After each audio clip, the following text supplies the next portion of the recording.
Menda anchadan beri og'riq jarayoni bo'ldi. Keyin noyabr oyida o'ta og'riq kuchliligidan 20-noyabrlar atrofida doktor Sanjarbek Husanov oldilariga keldim.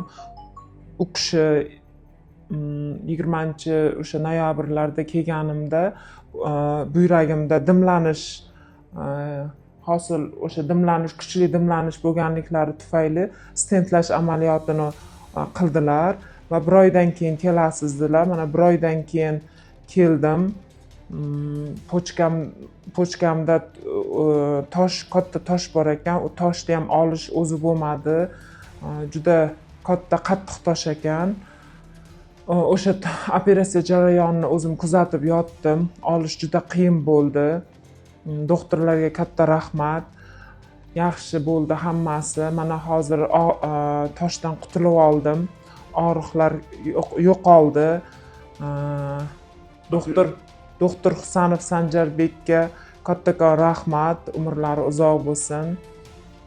Borlariga shukur. Operatsiya jarayonini o'zi kuzatib o'tirdingizmi? Ha, beldan og'riqsizlantirib qo'yilar ekan. Ikkilanmasdan to'g'ridan-to'g'ri kelaversinlar. Alloh rozi bo'lsin. Juda qo'llari yengil ekan.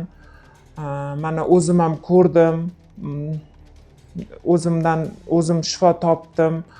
Bir oy oldin juda og'ir holatda keluvdim. Stentladilar. Mana hozir toshlarimni oldi.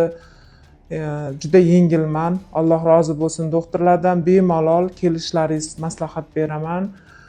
Uzoq cho'zmasdan o'sha pochkangizda tosh borligini sezdingizmi? Tezroq vaqt o'tkazmasdan kelishlaringiz maslahat beraman. Qancha ko'p turib qolsa, shuncha qiyin bo'lar ekan. O'shaning uchun vaqtida kelishlaringiz maslahat beraman. Turib, mana bemalol o'zim hojatga ham chiqib kelyapman. Endi hozir o'z oyog'im bilan uyga chiqib ketaman. O'zlari ko'rib, obxod qilib, nima qildilar? Zo'r, yaxshi, hammasi joyida.